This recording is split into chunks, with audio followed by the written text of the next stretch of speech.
À Kiev, à Gaza, à Téhéran, à Tel Aviv, le fracas des bombes résonne et le sang coule.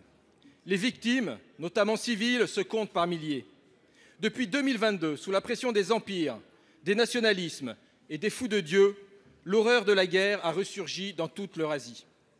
Dans ce chaos mondial, la France et l'Europe ne doivent avoir qu'un seul cap: la défense du droit international, la souveraineté des peuples et l'équilibre entre les puissances.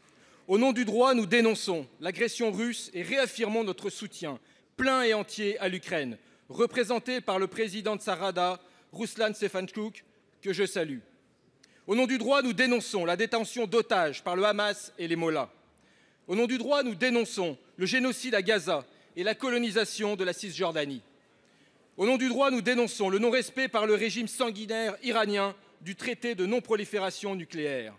Au nom du droit, nous dénonçons la guerre préventive déclenchée hors de tout cadre multilatéral par Israël contre le régime des Mollahs qui menace de dégénérer. Il n'est plus acceptable d'être mis devant le fait accompli par le bellicisme israélien et l'ératisme de Trump qui ne propose aucune issue politique et torpille 2 rencontres diplomatiques essentielles. Comme en 2023 avec l'Irak, la France doit affirmer son refus du manichéisme et la loi du plus fort. Face à l'impunité de Netanyahou qui engendre le chaos, elle doit sortir du laxisme et de l'inaction. Nous devons prendre des sanctions économiques, cesser nos coopérations, appliquer les mandats de la CPI et reconnaître enfin l'État de Palestine. Nous devons appeler au cessez-le-feu et à des négociations pour une solution à 2 États et un nouvel accord sur le nucléaire iranien.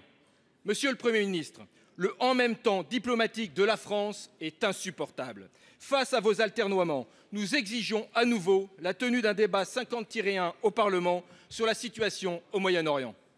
Répondez-moi. Pour vous répondre, la parole est à Monsieur le Premier ministre.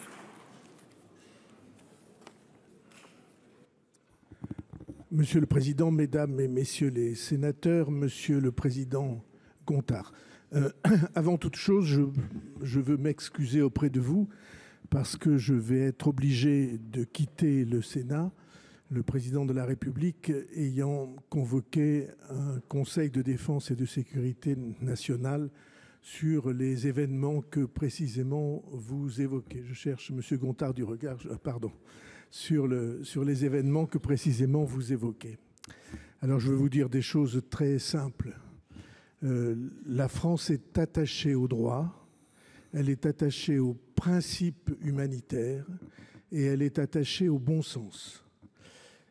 Et donc, les conclusions auxquelles nous arrivons, auxquelles le gouvernement arrive, elles sont très simples devant le constat d'un monde dans lequel la force de la loi a été remplacée par la loi de la force. Ça a commencé en Ukraine. Et la guerre qui se développe en Ukraine et qui frappe le malheureux sort ukrainien, le malheureux sol ukrainien, comme vous l'avez indiqué, cette guerre-là, elle est nourrie par un certain nombre d'États. Et l'Iran est un de ces États qui arment la Russie avec des drones dont nous savons, hélas, le malheur et la mort qu'ils portent en Ukraine. Il y a l'autre théâtre de fixation de notre souci et de notre préoccupation, c'est évidemment le Proche et le Moyen-Orient. Et de ce point de vue-là, la France et le gouvernement français et le président de la République ont exprimé à différentes reprises ce qu'était pour nous le caractère inacceptable de ce qui se passe à Gaza, avec une population tout entière soumise à la famine, à l'absence de ravitaillement médical et à des contraintes que le sens humanitaire ne peut pas accepter.